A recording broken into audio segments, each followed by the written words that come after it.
오전 시간에 많이 참석하시더니 오늘 저녁에는 아주 많이 안 나오시네. 예. 오늘 읽은 말씀 중심으로 해서 로마서 말씀을 묵상하겠습니다. 31절 말씀을 보시면은 그런즉 이 일에 대하여 우리가 무슨 말을 하리요? 만일 하나님이 우리를 위하시면 누가 우리를 대적하리요? 이렇게 얘기했는데, 이렇게 시작된 질문, 그 마지막 질문에 이르렀습니다. 마지막 질문은 지금까지 말씀을 하나로 요약하고 묶는 말씀인 겁니다. 누가 우리를 그리스도의 사랑에서 끊으리요? 코리조라고 하는 끊으리요라는 말은 가르다, 나누다, 떼어 놓는다 이런 뜻인데, 고대 헬라 문헌에서는 사람이 죽을 때 영혼이 육체를 떠나는 것이나 또는 적군을 공격해서 대열을 흐트러지게 만드는 것을 나타낼 때 썼던 단어가 끊는다는 겁니다. 끊는다. 이거 오늘 본문에서 바울은 죽음이나 전쟁을 묘사할 때 쓴 이 단어를 그리스도의 사랑의 불변성에 대한 자신의 확신을 나타내기 위해서 쓰고 있습니다. 그러니까 바울은 아주 긴장감을 불러일으키는 이 단어를 쓰면서 그리스도와 성도 사이에 이 세상에서는 인간이 겪을 수 있는 최악의 상황, 그게 뭐냐면 죽음입니다. 또는 전쟁 이런 겁니다. 근데 이 상황이라 할지라도 결코 분리시킬 수 없다고 하는 것을 효과적으로 전달하고 있는 겁니다. 그리스도와 성도 사이는 갈라놓을 수가 없어요. 그래서 우리를 향한 그리스도의 사랑을 멈추게 하는 것이 불가능하기 때문에 그렇습니다. 그래서 우리가 오늘 본문에 기록한 대로 누가 우리를 그리스도의 사랑에서 끊으리요? 이 사랑은 우리가 그리스도를 사랑하는 사랑이 아니라 그리스도께서 우리를 사랑하시는 그 사랑입니다. 그래서 39절에 나오는 이렇게 표현합니다. 39절 말씀 보면 하나님의 사랑에서 끊을 수 없으리라 이렇게 얘기해요. 그러니까 하나님을 사랑하는 사랑이 아닌 우리가 사랑하는 것은 문제가 많겠죠. 조건적이니까. 근데 하나님께서 우리를 사랑하시는 그 사랑은 아가페 사랑입니다. 조건이 없어요. 우리가 그리스도를 또는 하나님을 사랑하는 그 사랑을 얼마나 우리 인간은 약합니까? 자주 끊어집니다. 자기 아들을 아끼지 않고 내어주신 그 사랑은 그러나 결코 끊어지지 않습니다. 우리 죄를 위해 대신 죽어주신 그리스도의 사랑은 변함이 없습니다. 요한복음 10장 28절 29절 기록에 보면 내가 그들에게 영생을 주노니 영원히 멸망하지 아니할 것이요 또 그들을 내 손에서 빼앗을 자가 없느니라. 그들을 주신 내 아버지는 만물보다 크심에 아무도 아버지 손에서 빼앗을 수 없느니라. 누가 우리를 그리스도의 사랑에서 끊으리요 하면서 환난, 곤고, 핍박, 기근, 적신, 위험, 칼, 여기 열거되고 있는 것들은 이미 바울이 고린도서 11장 23절 이하에서 말하고 있는 내용들입니다. 아주 자기가 겪었던 모든 고난, 체험했던 그 체험 이런 것들을 그 속에 담고 있습니다. 그러니까 주목할 것은 누가 우리를 이렇게 말합니다. 누가 우리를 31절에서는 대적하리요, 33절에서는 누가 우리를 송사하리요, 그죠? 누가 우리를 고발하리요, 이제 고발할 수 없다는 겁니다. 34절에서는 누가 정죄할 수 있냐는 거죠. 35절에서는 누가 끊을 수 있냐 이렇게 물어봅니다. 아무도 이걸 할 수 없다는 겁니다. 대적을 하고 송사를 하고 정죄하고 끊을 자가 누구냐 말 있으면 나와보라는 겁니다. 그리스도의 사랑을 끊을 수 없다는 겁니다. 4번이나 강력하게 도전합니다. 이것은 모든 배후에 우리를 대적하는 인격체인 원수 마귀가 우리에게 대적을 합니다. 우리가 읽고 있는 이 본문이 어디쯤에 있는가 하는 것이 중요합니다. 황금의 연결고리, 그죠? 그 가운데 우리는 어디에 와 있습니까? 의롭다 하시고 하나님이 미리 아신 자들을 택하시고 부르시고 의롭다 하시고 영화롭게 하셨느니라 그랬습니다. 그죠? 과거형으로 되어 있습니다. 이미 우리를 영화롭게 하셨는데 지금 연결고리에게 의롭다 하심까지 와 있습니다. 남은 건 뭐만 남았죠? 영화롭게 하시는 것만 남아 있습니다. 우리의 낮은 몸이 주님의 영광의 몸과 같이 변하게 될 소망이 우리에게 남아 있는 겁니다. 현재 우리의 고난은 장차 우리에게 나타날 영광과 비교할 수 없는 그것이 남아 있는 거죠. 그러니까 이 시점에서 누가 우리를 가로막고 서서 이것을 불가능하게 만들거나 이 일을 끊어놓을 수 있냐는 거예요. 그리스도의 구원의 대열에서 우리를 끊어낼 수 없다는 겁니다. 환란이 그럴 수 있겠느냐? 곤고가 그럴 수 있겠느냐? 핍박이 그럴 수 있겠느냐? 기근이 그럴 수 있겠느냐? 적신으로 위험으로 칼, 그것이 그렇게 할 수 있겠냐는 거예요. 없다는 겁니다. 특별히 마지막에 열거된 이 칼이라고 하는 이 단어는 바울의 순교를 의미합니다. 순교라 할지라도 그의 영화롭게 하심을 막지는 못한다는 거예요. 황금의 연결고리 5개, 이제 지난주 우리가 생각한 대로 그 영화롭게 하심을 막지 못합니다. 하나님께서 우리를 택하셨고 자기 아들을 화목제물로 세우셨고 의롭다 하셨는데 영화롭게 못하신다면 그것은 사단에 대한 완전한 승리가 아닙니다. 느헤미야서를 우리가 쭉 금요 철야기도 때 묵상하고 있는데 느헤미야서에 보면 이제 성벽을 다 져요. 6장에 보면 성벽을 다 짓고 예루살렘 성에 이제 들어가는데 이제는 뭘 달았습니까? 문을 딱 닫았어요. 근데 거기에 문을 닫고 그 다음에 누구를 세웁니까? 노래하는 자들과 그 다음에 어떻게 그 안에서 봉사할 수 있는 사람들을 세워놓습니다. 성은 넓은데 사람은 없어요. 소수입니다. 뭐 하시는 거죠? 이제는 거룩한 백성들이 글로 들어가야 되는데, 그런데 놀랍게도 들어갈 때 아무나 들어갈 수 있었습니까? 전에는 막 들어갔는데 이제는 어떻게 해요? 거룩한 자들이 아니면 들어갈 수 없어요. 성문에서 이미 그 모든 것들이 정해져 있습니다. 그런데 안타깝게도 우리 인생은 그죠? 하나님 앞에 죄인이기 때문에 그 문을 통과하고 나아갈 수 있는 존재가 없어요. 아무도 그 길을 지나갈 수가 없습니다. 그런데 이 장면을 소개한 게 시편 24편이에요. 한번 시편 23편 한번 볼까요? 성경 한번 찾아보시죠.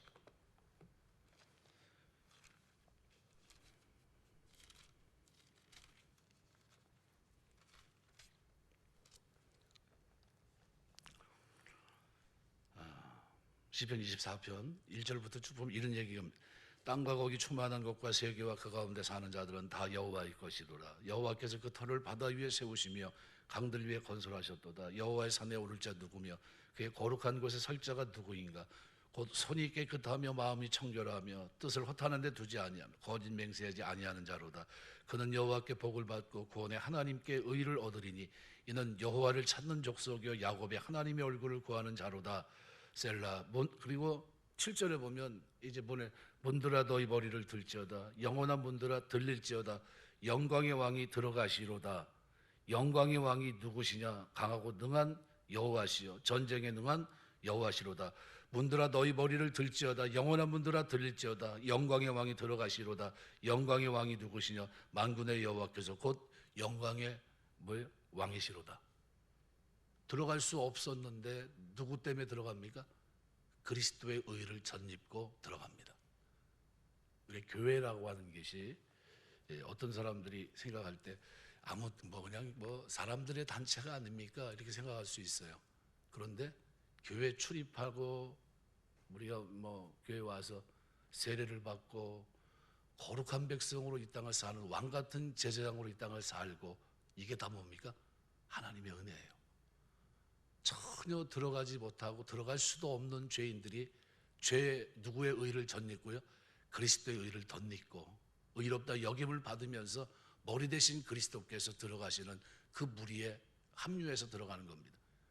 다윗이 그저 그 표본입니다. 그래서 다윗이 굴러다녔던 그저 아무도 방치해 놓던 그것을 어떻게 해요? 법궤를 찾아서 그리고 성전을 향해 들어갑니다. 그리고 성전에서는 누가 있어요?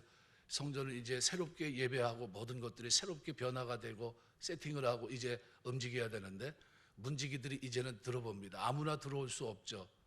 그 들어갈 수 없는 그곳, 제사장들만 들어갈 수 있는 그곳에 영원한 제사장이신 그리스도께서 영광의 왕이신 그분이 문을 열고 내가 들어간다는 겁니다. 문을 열라는 겁니다. 내가 모든 걸 해결했다는 겁니다. 그리고 그 자리를 들어가요. 그 의의를 덧입고 우리가 하나님의 백성이 돼서 거룩한 곳, 그죠? 그곳을 향해 나아갑니다. 이거 엄청난 장면이거든요. 이 장면을 우리가 잊지 마셔야 됩니다. 내가 뭔데 하나님이 이런 축복을 하셨냐는 거예요. 쓸 수도 없고 가까이 갈 수도 없고, 그래서 구약으로 말하면 성막에는 아무나 들어갈 수 없습니다. 이방인의 뜰이 있고 그래서 아무도 들어갈 수 없는 그곳에 이제는 마음껏 들어가서 은혜의 주님, 구원의 주 앞에 주라 고백하며 아버지 부르면서 나아갈 수 있는 이것은 비교할 수 없는 축복, 영광입니다. 그런데 그것 정도가 아니라 주께서 다시 오시는 그날에는 우리가 받은 고난은 아무것도 아니라는 거예요. 그리스도께 사랑한 그 사랑의 완성의 맨 끝에 있는 게 뭡니까? 영화롭게 하셨느니라예요. 이것을 이루실 거라는 겁니다. 이것이, 그래서 이 사실을 오늘 바울이 로마서를 기록하면서 여태까지 기록한 논증을 여기서 끝내고 있는 겁니다. 누가 우리를 그리스도의 사랑에서 끊을 수 있냐는 겁니다. 어떤 상황도 끊을 수 없다는 겁니다. 그래서 이 상황을 전개하면서 36절에서는 이렇게 표현합니다. 기록된 바 우리가 종일 주를 위해 죽임을 당하게 되며 도살당할 양같이 여김을 받았나이다 함과 같으니라. 그런데 이 엄청난 사건을, 36절 같은 이 사건은 시편 44편 22절 말씀을 인용한 거거든요. 그런데 이 엄청난 사건에서 그가 이길 수 있었던 이유는 뭡니까? 바울이 고린도서 5장 14절에서 그리스도의 사랑이 나를 강권하시는도다, 나를 결박해서 끌고 간다는 거예요. 그 사랑에 내가 끌려가고 있는 겁니다. 그 엄청난 박해가 있고 엄청난 고난이 있고 엄청난 환난을 경험하면서도 그가 도살당할 양처럼 그냥 말도 없이 그냥 뭐 큰 7가지 되는 엄청난 고난 속에서 도살당할 양처럼, 그죠? 죽임을 당할, 주를 위해 죽임당하게 되고 그런 모습으로 나아갔는데, 그런데 37절에 보면 이 모든 일에 우리를 사랑하신 이로 말미암아 우리가 넉넉히 이긴다고 표현합니다. 누가 그리스도의 사랑에서 우리를 끊을 수 있겠느냐? 우리는 넉넉히 이긴다는, 넉넉히 이기느니라. 휘페르니카오라는 이 단어는 압도적인 승리를 말합니다. 가장 영광스러운 승리, 승리 이상의 승리, 완벽한 승리를 말합니다. 이것이 현재 시제로 쓰였습니다. 우리가 항상 가장 영광스러운 승리를 거둔다, 이런 뜻입니다. 이것은 우리를 사랑하시는 그리스도로 말미암아 거두게 되는 완전한 승리. 그럼 우리에게 뭘 이루실까요? 영화를 이룰까요? 이루지 못하실까요? 이룬다는 겁니다. 이것이 바울이 가지고 있었던 확신이에요. 우리 신앙생활하면서 이 확신을 갖게 되시길 주의 이름으로 축원합니다. 그래서 성도는 고난을 두려워하지 않습니다. 우리의 고난은, 그리고 우리는 고난을 넉넉히 이겨낼 수 있습니다. 누구 때문이죠? 나 때문이 아니라 누구 때문에? 그리스도의 은혜 때문입니다. 그리스도께서 오늘 우리를 붙잡아 주세요. 그 사랑으로 우리를 끊어내지 못하도록 그 강하게 결박하고 계십니다. 그래서 37절 말씀은 고난에서 우리가 넉넉히 이겨낼 수 있습니다. 그래서 고린도후서 말씀해 보면 12장에 9절 10절 보면 이렇게 표현합니다. 나에게 이르시되 내 은혜가 내게 족하도다. 이는 내 능력이 약한 데서 온전하여짐이라 하신지라. 그러므로 도리어 크게 기뻐함으로 나의 여러 약한 것들에 대해 자랑하리니 이는 그리스도의 능력이 내게 머물게 하려 함이라. 그러므로 내가 그리스도를 위해 약한 것들과 능력과 궁핍과 박해와 곤고를 기뻐하노니 이는 내가 약한 그때 강함이라. 이렇게 표현합니다. 더 이상 자기 육체에 있는 가시 때문에 바울이 3번이나 기도했던 그가 더 이상 괴로워하지 않습니다. 오히려 기뻐하고 자랑하고 감사합니다. 이유가 뭡니까? 로마서 8장 28절의 기록을 그가 기억하고 있는 겁니다. 우리가 알거니와 하나님을 사랑하는 자 곧 그의 뜻대로 부르심을 입은 자들에게는 모든 것이 합력하여 선을 이루느니라. 이 말씀이 그에게 확신으로 있었던 겁니다. 이 확신은 뭘 확신하는 거죠? 영화롭게 하셨느니라, 이거를 확신하고 있는 겁니다. 우리 신앙생활을 하면서 고난은 일시적이지만 영광은 영원한 겁니다. 그죠? 그리스도의 사랑에서 끊어지지 않고 우리는 넉넉히 이깁니다. 그리고 이것을 바울은 확신한다고 표현하고 있어요. 그럼 우리 신앙이 그럼 어떻게 됩니까? 우리 신앙이 성장하면서 하나님을 사랑하는 것이 정상적인 신앙입니다. 그죠? 그러니까 그 사랑을 알아가는 것이 신앙이에요. 그래서 제가 경외함에 대해서 설명하면서 경외란 무엇이, 하나님 경외한다는 것은 뭐냐 하면 하나님을 알아가는 겁니다. 하나님을 알아가고 그 하나님을 신뢰하고, 뭐 오늘 아침에 충성에 대해서 페이스풀리스에 대해서 얘기했는데, 충성이란 단어도 신실함, 그 아주 의미가 있는 단어거든요. 하나님의 성품을 그대로 보여줍니다. 그러니까 내가 하나님을 알면 하나님의 신실하심을 신뢰합니다. 그분을 믿게 돼요. 그분이 과거에 일으킨 유대인들을 보면 에무나라고 하는 단어는 그 믿음이란 단어 자체가 뭡니까? 구약의 이스라엘 백성들은 과거에 하나님이 사랑으로 언약 백성들에게 행하신 일들을 기억하고 그 믿음을 가지고 있어요. 그대로 나에게도 행하실 것이라는 믿음이 유대인들에게 있었습니다. 그 믿음이에요. 그게 에무나입니다. 그럼 우리가 신앙생활하면서 우리가 믿는 믿음은 어떤 믿음입니까? 기독교가 믿는 믿음도 거기서 벗어나질 않아요. 결국은 하나님께서 행하신 모든 것들을 우리가 확신합니다. 그렇게 이루실 것을 확신해요. 그럼 성경에 기록되어 있는 약속들은 뭡니까?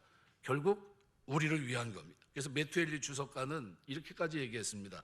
고난받는 성도가 잃어버릴 건 무엇인가? 아, 이 사람아, 그들이 잃는 건 황금이 용광로에서 잃는 것은 찌꺼기일 뿐일세, 이렇게 얘기했습니다. 황금이 용광로에서 어떻게 막 재련을 당합니다. 고난이죠. 풀무 속에서 지금 막 헤매고 있는 것 같아요. 죽어가는 것 같고 실패한 것 같고 모든 것이 끝난 것 같습니다. 그런데 그 속에서 없어지는 건 뭐예요? 찌꺼기라는 것, 불순물. 하나님을 섬기지 못하고 하나님을 신뢰하지 못하고 하나님을 알지 못하고 했던, 경외하면서 벗어났던 모든 죄악들, 경건하지 못했던 모든 것들, 이런 것들이 거기서 다 어떻게 해요? 고난의 풀물 속에서 어떻게 하나하나 정결하게 지금 거듭나는 거예요. 내가 그리스도인이 되었다고 하는 것은 내가 살아가면서 거룩한 백성으로 이 땅을 살게 됐다는 걸 얘기합니다. 그래서 내가 예수를 믿고 하나님의 자녀가 되고 거룩한 백성이 됐는데도, 그런데도 내가에게 거룩함이 없다고 하는 것은 기도해 보셔야 돼요. 내가 진짜 구원받은 사람인지. 구원받은 사람은 그렇게 살 수가 없습니다.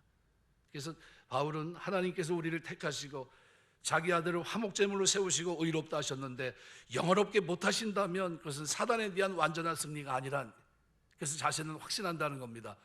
뭘 확신합니까? 하나님, 우리가 알거니와 하나님을 사랑하는 자 곧 그 뜻대로 부르심을 입은 자들에게는 모든 것이 합력하여 선을 이루느니라. 미리 정하신 그들을 부르시고 부르신 그들을 의롭다 하시고 의롭다 하신 그들을 또한 영화롭게 하셨느니라. 신앙생활하면서 이 믿음, 말씀에 대한 확신을 가지고 이 땅을 살게 되시길 주의 이름으로 축원합니다. 그래서 확신은 너무나도 중요해요. 신앙의 확신은. 지금 죽어도 천국 갑니까? 나는 간다고 표현하고 있는데, 그런데 나는 못 갈 것 같아요. 이렇게 얘기한다면 그 신앙생활이 아니죠. 잘못된 신앙생활입니다. 영국의 찰스 스펄전이라는 분이 설교 황태자라는 분인데, 한 번은 시골 농가를 방문하게 됩니다. 마당 한편을 이렇게 보니까 큰 풍향계가 있고, 풍향계 끝에는 바람 방향을 가리키는 화살촉이 바람 부는 대로 막 흔들리고 있었습니다. 근데 재밌는 거는 화살촉 밑에 요한일서 4장 16절, 하나님은 사랑이시다라고 하는 이 사랑이시라는 말씀이 딱 적혀 있는 겁니다. 목사님이 좀 의아해서, 아니 이게 뭐지? 바람 부는 대로 지금 화살촉이 움직이고 있는데 하나님의 사랑은 바람 부는 대로 움직이는 사랑인가? 그게 아닐 텐데 의아해서 농부를 부릅니다. 이게 뭐죠? 이게 뭐 상징하는 게 도대체 뭡니까? 나는 다른 건 이해를 못 하겠는데 이 성경 구절에 대한 이해가 내가 지금 이해가 안 됩니다. 어떻게 된 거죠? 물어봤습니다. 그랬더니 바람이야 어떤 방향으로 불든지 간에 하나님의 사랑은 여전히 변함이 없다는 뜻으로 말씀을 적어놨습니다. 이렇게 얘기했어요. 그죠? 바람은 이렇게도 바꾸고 저렇게도 바뀌고 앞으로 갔다 뒤로 가고 어떤 때는 어떻게 해요? 그냥 전혀 방향을 갈 길을 찾지 못하지만 하나님의 사랑은 영원합니다. 그거를 상징했다는 거예요. 굉장히 좋아요. 너무나 멋있는 대목이 아닌가. 하나님의 사랑은 변함없이 우리와 함께 하십니다. 바울은 영원히 변함없는 사랑, 세상에 어떤 것도 끊을 수 없는 사랑, 넉넉히 이기는 이 사랑, 이것을 오늘 우리에게 소개합니다. 내가 그것을 확신한다는 거예요. 그래서 오늘 로마서 1장 16절에서부터 기록한 대로 내가 복음을 부끄러워하지 아니하노니 이 복음은 모든 믿는 자에게 구원을 주시는 하나님의 능력이 됩니다. 먼저는 유대인에게요 헬라인에게로다. 이렇게 복음의 이야기를 시작한 바울은 8장 마지막 절에 가서는 내가 확신한다 38절에 말합니다. 내가 확신한다 수동형입니다. 확신을 당했다는 겁니다. 확신의 근거가 뭡니까? 기분, 감정, 어떤 체험이 있는 것이 아니라 기록된 말씀에 근거해서 말씀과 함께 역사하시는 성령님에 의해서 자기의 지정의가 주어진 결론이 바로 이겁니다. 내가 확신한다.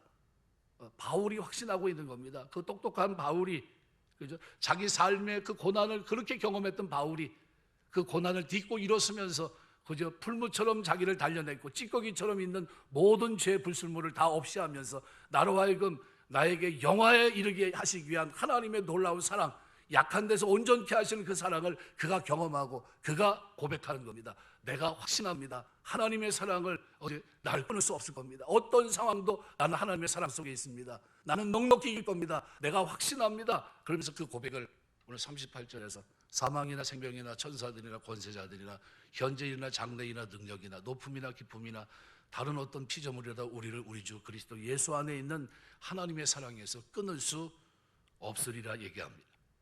내가 확신한다는 게 사망, 생명, 현재, 장래, 높음, 기쁨. 이거 생각해 보면 사망과 생명 사이에는 얼마나 많은 사연이 있습니까? 현재와 장래 사이에는 얼마나 많은 우여곡절이 들어 있습니까? 높음과 기쁨 사이에는 얼마나 많은 사건들이 들어 있습니까? 바울은 이 모든 것을 다 통틀어서 다른 아무 피조물이라도 이렇게 얘기합니다. 이걸 다 통틀어서 이렇게 끝맺을 할 수밖에 없었습니다. 누가 우리를 그리스도의 사랑에서 끊을 수 있겠냐는 거예요. 그리스도와 연관지어서는 온갖 고난의 목록들을 쭉 기록합니다. 환난, 곤고, 핍박. 근데 주님은 주님의 이 고난을 생각했기 때문인 듯 싶어요. 주께서 이 땅에 십자가를 지셨으니까요. 이 하나님의 사랑에서 끊을 수 없으리라 하고 하나님과 연관지어서는 모든 우주인 것을 다 말합니다. 사망, 생명, 천사, 권세자, 현재일, 장래일. 이것은 하나님은 우주 만물을 주관하시는 하나님이심을 기억했기 때문일 겁니다. 우리 주 그리스도 예수 안에 있는 하나님의 사랑이라고 말씀합니다. 하나님의 사랑은 그리스도 예수 안에 있습니다. 사도 바울은 그 사랑을 확신합니다. 내가 확신하노니 말씀합니다. 무엇을 확신합니까? 환난과 곤고와 핍박, 기근, 적신, 위험, 칼, 온갖 고난을 다 당했습니다. 로마서를 기록할 당시에도 고난은 계속되고 있었습니다. 뭘 확신하고 있습니까? 고난들이 물러갈 것을 확신한 겁니까? 아니죠. 이 모든 문제들이 해결될 것을 확신하고 있습니까? 그게 아니에요. 바울의 확신은 그런 것이 아닙니다. 하나님의 변함없는 사랑에 대한 확신이에요. 하나님이 이루시고자 했던 그 뜻을 이루시는 확신입니다. 온갖 것이 다 닥쳐온다 할지라도 그리스도의 사랑에서 그리스도께 우리에게 주시려고 하는 영화롭게 하셨느니라 이 말씀을 이루기까지 그리스도 예수 안에 있는 하나님의 사랑에서 나를 끊을 수 없다, 이걸 확신하고 있는 겁니다. 그 뜻대로 부르심을 입은 자들에게는 모든 것이 합력하여 선을 이뤘다, 이 사실을 지금 바울이 확신하고 있는 겁니다. 신앙생활은 그래서 자라가야 돼요. 교회 와서 어린아이 신앙에 머무르면 안 됩니다. 구원받은 것 같은데 구원받았으면 가난하기처럼 신령한 젖을 사모해야 되는데 성경도 읽어야 되고 말씀도 묵상해야 되고 말씀도 듣는 자리 있어야 되고요. 교회는 어떤 자리가 어떤 사람들이 들어올 수 있습니까? 아무나 들어온 게 아니라 복음을 받아들이고 믿음으로 의롭다 여기는 받은 사람들이 들어오는데 구약으로 보면 엄청난 축복이에요. 그죠? 누가 들어갈 수 있었습니까? 들어가지 못했던 그곳에 지금 누가요? 영광의 왕이신 그리스도께서 십자가 지고 부활하신 주님이 그 길을 지금 뚫고 들어가십니다. 길이요 진리 되신 생명 되신 그분이 문들아 문을 고개를 들라 하면서 어떻게 전진하고 계세요. 그리고 그 뒤를 누가요? 거룩한 제장된 오늘 왕같은 제장된 신약 성도들이 그 뒤를 따라 지금 들어가고 있는 거예요. 그게 교회입니다. 에클레시아. 바깥에서 부름받아 들어갈 수 없던 그들이 거룩한 자리를 채우고 있는 거예요. 영광스러운 거죠. 내 집은 만민이 기도하는 집이라 했던 대로 그 자리에 지금 들어가는데 그들이 뭘 확인할까요? 천국에서의 영원한 상주심을 확인하고 있는 겁니다. 확신하고 있어요. 그래서 바울의 이 본문의 확신은 전쟁터에 나갔던 장군이 전쟁에서 승리를 거듭하고 거듭하고 난 후에 돌아오면서 그를 환호하는 군중 사이를 말 타고 뛰어 들어가는 것과 같은 확신입니다. 우주적인 차원의 이 분명한 확신이 고통 중에 있었던 바울이 갖고 있었던 확신입니다. 이 확신이 있었기 때문에 흔들리지 않았고요, 타협하지 않았고 배도하지 않았고요, 묵묵히 그리스도의 사랑을 전할 수 있었습니다. 확신의 근거는 뭡니까? 하나님이 하신 일 때문에 확신하고 있습니다. 그래서 29절 30절 뭐라고 표현합니까? 하나님 미리 아신 자들을 또한 그 아들의 형상을 본받게 미리 정하셨으니 이런 그로 많은 형제들의 맏아들이 되게 하려 하심이니라.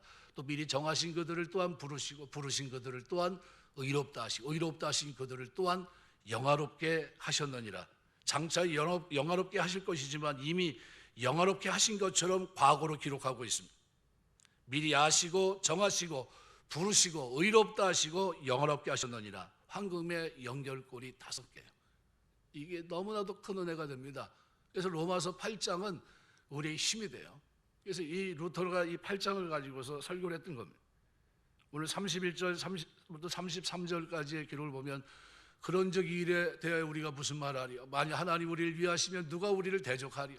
자기 아들을 아끼지 않고 우리 모든 사람을 위해 내어주시니가 어찌 그 아들과 함께 모든 것을 우리에게 주시지 아니하겠느냐? 특히 32절은 자기 아들을 아끼지 아니하시고 우리 모든 사람을 위해 내어주시니가 어찌 그 아들과 함께 모든 것을 우리에게 은사로 주지 않겠느냐?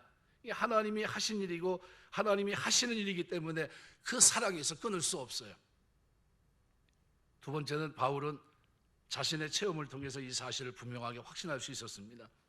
누가 35절 누가 우리를 그리스도의 사랑에서 끊으리요? 환난, 곤고, 박해, 기근, 적신, 위험, 탈. 고린도서 11장 23절부터 27절에 보면 바울이 경험했던 고난을 기록해 놓고 있습니다.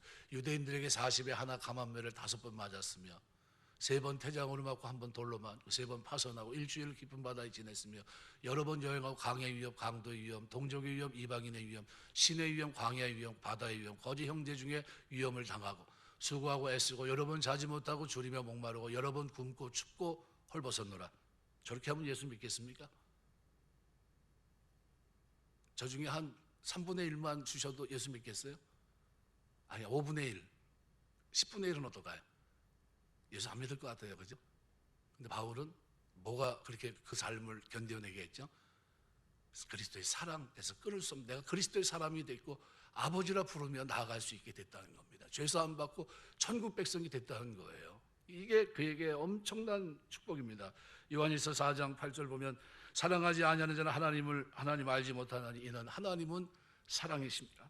하나님 우리를 이렇게 사랑하십니다. 요한복음 3장 16절 하나님이 세상 이처럼 사랑하사 독생자를 주셨으니 이는 그를 믿는 자마다 멸망하지 않고 영생을 얻게 하려 하십니다. 로마서 5장 6절, 5절, 6절, 8절, 10절을 보면 소망이 우리를 부끄럽지 아니하면 우리에게 주신 성령으로 말미암아 하나님의 사랑이 우리 마음에 부은 바 됨이니, 그죠? 우리가 아직 연약할 때 기약대로 그리스도께서 경건치 않은 자를 위해 죽으셨도다. 우리가 아직 죄인 되었을 때 그리스도께서 우리를 위해 죽으심으로 하나님께서 우리에 대한 자기의 사랑을 확증하셨느니라. 곧 우리가 원수 되었을 때 그 아들의 죽으심을 말미암아 하나님과 화목하게 되었은즉 화목하게 된 자로서는 더욱 그의 살아나시는 말미암아 구원을 받을 것이니라. 그죠? 너무나도 감사하죠. 언제 우리가 구원받았습니까? 연약할 때, 죄인 되었을 때, 원수 되었을 때, 경건치 아니할 때예요. 그때 하나님께서 우리를 위해 십자가에 죽으시면서 하나님이 우리에 대한 자기의 사랑을 확증하셨습니다. 내가 너를 사랑해. 그 사랑이 우리를 붙들고 계십니다. 그 사랑에서 우리를 끊어낼 존재가 있다. 어떤 피조물이 있을까요? 없다는 거예요. 바울은 그것을 얘기하면서 그리스도의 사랑에서 끊어낼 피조물이 없다는 거예요. 나는 그리스도의 영화에 이르는 이 축복을 마침내 누리게 된다는 겁니다. 고난 끝에 있는 그 영광을 바라보고 있었던 거예요. 그러면서 흔들림 없이 나아가고 있습니다. 말씀을 맺겠습니다. 우리 신앙생활 하면서 고난을 싫어하는 사람들이 참 많아요. 하나님 난 이 고난 싫어요 하는데 조개는 그죠? 그냥 우리가 말하는 대로 진주를 만드는 조개는 고통이 없는 게 아닙니다. 그죠? 이물질 모래나 이런 것들이 들어왔을 때 그것을 감싸는 액을 이제 돌리면서 그걸 감싸 안고 이겨내려고 할 때 만들어지는 게 조개거든요. 근데 들어왔는데 그냥 그걸 이기지 못하고 그냥 무방인 상태로 놔두면 어떻게 됩니까? 조개는 진주를 만들지 못하고 그냥 폐사하고 말아 그냥 죽고 맙니다. 하나님 우리에게 고난을 주셨는데 뭘 때문에 고난 주셨죠? 영광을 소망을 바라보게 하시기 위해서요. 이것이 불순물을 제거하며 거룩한 백성으로 살게 하시기 위해서 나에게 세상에서가 아니라 영원한 천국에서 영원한 삶을 확신하며 살 수 있도록 하시기 위해서 나에게 바울이 경험한 것에 10분의 1 또는 100만 분의 1 또는 100분의 1 정도 되는 고난을 주시면서 나로 하여금 어떻게 해요? 복음 안에서 하나님 말씀을 통해 하나님을 알고 하나님을 신뢰하고 그 말씀을 신뢰하면서 하나님 앞에 말씀 앞에 순종하며 사는 경외함을 가지고 이 땅을 살게 하신 겁니다. 이게 은혜예요. 뭘 잘해서 천국 가는 게 아니라요. 하나님 경외하는 자가 되었다는 것, 이것이 얼마나 큰 은혜입니까? 우리가 살아가면서 예수 안에 있다는 것, 그리스도로 인해 하나님을 아버지라 부를 수 있게 됐다는 것, 성령으로 나에게 인쳐주셨다는 이 사실을 여러분 꼭 기억하세요.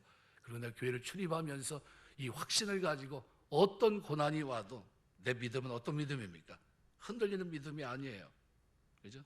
어떤 믿음이 어떤 환경이 와도 낙심하는 믿음이 아닙니다.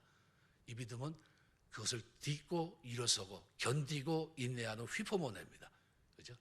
그냥 묵묵히 하나님의 약속을 믿어질 것을 믿으면서 도살장에 끌려간 양처럼 아무런 힘도 없어 보이지만 그러나 그 속에는 뭐가 있어요?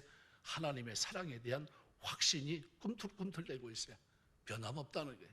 이것이 여러분 마음속에, 심령 속에, 삶 속에 살아가는 동안에 늘 있어서 어떤 환경을 만나도 하나님 사랑합니다 고백할 수 있는 믿음의 사람 되시길 주의 이름으로 축원합니다. 기도하겠습니다.